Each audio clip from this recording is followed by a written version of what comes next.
together. There's so much stuff. Sorry for the curse. That's okay. Oh, I just started the recording, so. Okay, but yeah, I mean, tonight was actually a big night for us, as we do have some people watching us right now, and we really wanted to give them a good showing. And we're hoping that these two matches, we had Void in the Area 51, one for a league, one for a scrim, one's the sponsor team. I think it was a good night for them to watch. What'd you say, Fire? What did I say? He's forgotten already. Excellent. So, I guess, what we saw from Void was a really excellent showing in the second arcs, but it was not enough to overcome the raw power of Deadstop. How did you feel about it, Bytor, the second map?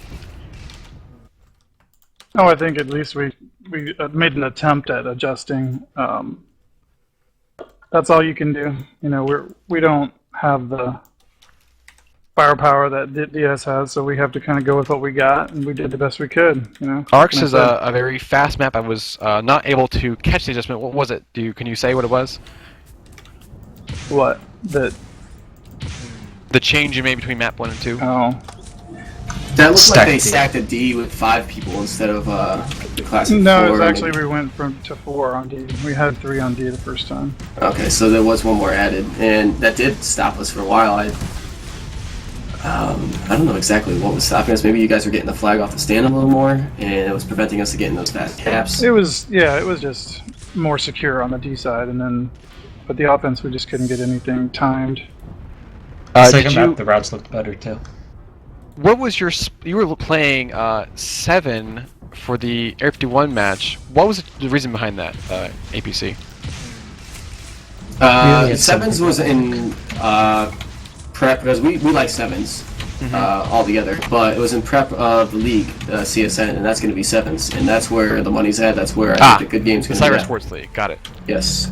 So practice for that, and so you had 8. So you actually went 5D3 offense for the second map, Void. No, we went. That was the first map. The second map, they went 4-4 split. We started out with 5 on O, and it didn't really work, so we switched Okay, to so you went back to 4-4. a 4-4 split. Yeah. How were you split up, ABC? Were you split up 4-4 also? Yeah, we did a 4-4 for the 88s. And my questions are failing me. Craig, do you have any questions?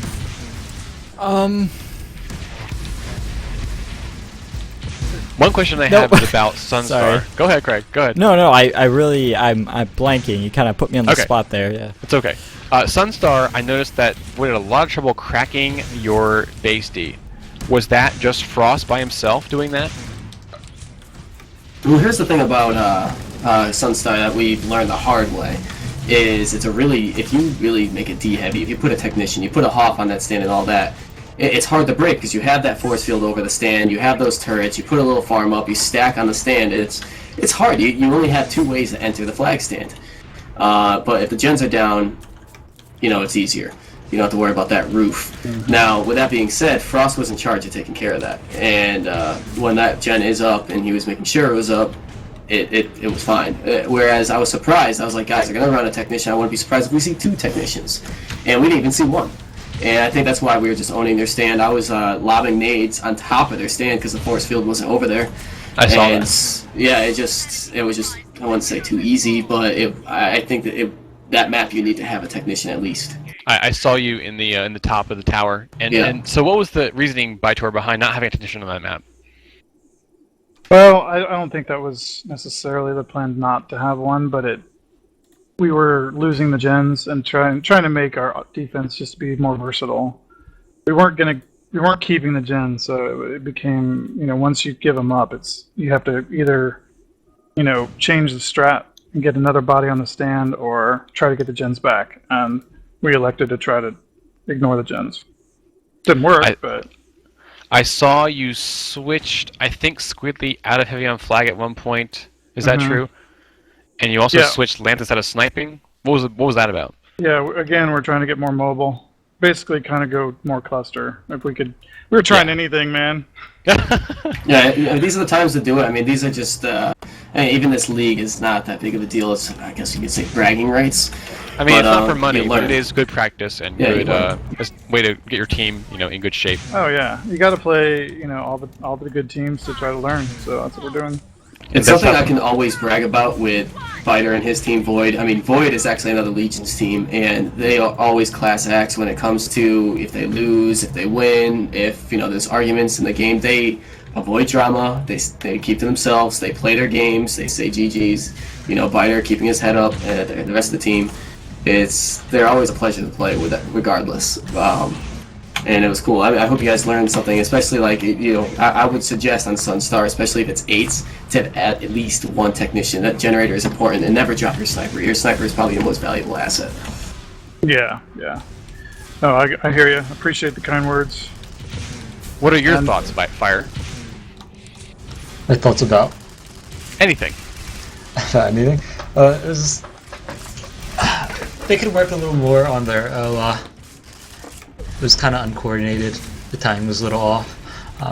Second go around for arcs, they had better routes that caught me and Mabel on surprise. They got out a few times at the beginning. Oh, Craig and I love that one route that Sundog was doing, the angled one. So cool. That's exactly what we're talking about. We didn't actually. I thought it would come through like the normal way, and I didn't even notice it. And it was faster than you'd expect. Like it was quick. So that caught us off guard. I just like how you never touched the flag stand the whole time. You just kind of your feet just grazed the ground a few feet above Mabel was it. complaining about. Mabel was like, I can't shoot the stand with that. It's hard. And the other cool route we saw was the really high one Blitz and ABC did, that went base to base without touching the ground. Yes. Amazing. Yeah, that's something that we've worked with a little bit. And, Arcs is usually... See, against Area 51, we were doing a strat that, we're not usually doing. I'm never usually on sniper duty. If anything, we run two cappers on that.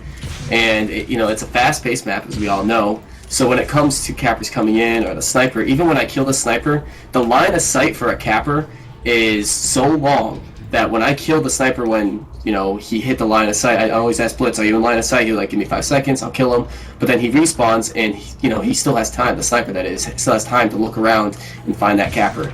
So having one capper and me in sniper duty really, I think, hurt us. We had a lot of things we talked about, the reason why we lost that map. I know I'm getting off track with the interview. Oh, no, it was very cool to see those games earlier. But, yeah, we just went different. I don't know why, we really didn't talk about it. And we know what we made wrong. We're going to fix our mistakes. We're definitely going to work on it. And we actually capitalized that on the arcs. Like, we went 2 cappers on arcs. I mean, you've been playing a lot of 8s, and that was 7, so you had one less guy to play with. Well, but 7s are usually something we're strong with. We've always pushed 7s whenever people want to scrim us. We always try to do it because we feel like that's the direction the game's going to take. And you know what? This Money League is, step 1. Okay, so either team have questions for the other before I wrap this up? What do you feel about punting APC? Do you think punting's overpowered? Yes. Oh man. There is too much to it. It's too strong. But the way someone put it, and I like it a lot, is it is too strong, and it should be minimized, definitely. But the way someone put it is you either have a pass, put it in a football reference, there's a passing run, there's a passing game, and there's a running game. The passing run being the, cappers coming in and with routes, whereas the running game is going to be, punting it and making that chain reaction. If you saw us do that the first round of arcs, and we done it in a scrim yesterday too, is, someone grabs it, punts it, catches it, punts it again, the next person in line catches it. That's what we find in our running game. And you see that in Crossfire by us too. If there's a time and place for it, because it keeps the defense on its toes. You never know if the Raider is going to grab. You never know if, there's someone on a route, or if that capper's hiding inside your base and going to grab it, So that's something that we really like to push. And that's fine, but on Crossfire, it's such a short distance that the punting is basically more powerful than a flag carrier. Why even bother doing flag carrier? So I think that I was happy with the old system where the speed and distance of the flag depended on how fast you were going when you punted it. They changed that for some reason, and I wish they hadn't. I think it's the fact that the flag has different physics now, and now it actually throws in the direction you look at, which is awesome to do mid-air passes. But, punting-wise, it did screw it up, and I would hope to see it lessen. Yeah. But still, punting still needs to be in the game. It's a cool asset to the game. Definitely. I don't want to take it now. I just want it weekend. Right. I think we all I'd say about half the current strength, maybe. That's something we should fool around with. Yeah. And any last-minute plugs or shout-outs anyone wants to give?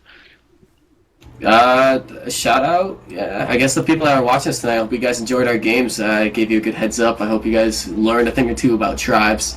And no, I just shout out for Viter as well and his team. They've been together for a long time. For tribes. They are like an idol for tribes, I guess you say. They one of the longest lived teams in tribes. It's cool. It's really We're cool to see still that. gonna keep on going, even though we get our asses handed to us. Please say fire. Viter and who else? Who's your son that's in the game? Actually, I have two. Snow Dog's my son, and Lamneth is my son as well. How cool is that, guys? I mean, Multi-generational my tribes father. here. So I want to plug before I forget Sandbox Clan, the starting up a mentoring program for lots of online games, League and Tribes and whatever else. They will be accepting tutors and students to do some show stuff and some lessons and different ways to get your game leveled up, if you will, as well as the Cyber Sports Network is going to have a money tournament soon, as well as the CGL.com. Anything else anyone can think of? I think I do. Is Sandbox Euro, or is that North American? It's going to be everything. Everybody at all. Yeah. So once again, thanks to the teams for playing tonight. Thanks for Craig for doing the camera. Thanks to tribescast.com and Bill for all your help. And we can't wait to see you next time. Go check out the other games. Definitely there's games going on Tribescast 2 and 3. So yeah. Yep. If you guys We will want see you to next scrim Deadstop tonight, I think we're still open for some scrims as we have people on. You guys are monsters. Oh, well, with tribes all night, all day if we have the time. This is my day off. And if not, we're going to do pugs. I mean, we do pugs until 4 or 5 in the morning. People keep them going. So, I got to thank the community for that. So, get in touch with me, guys. Thanks a lot. GG's. Good night. All right, good games. User disconnected from your channel. User disconnected from your channel. User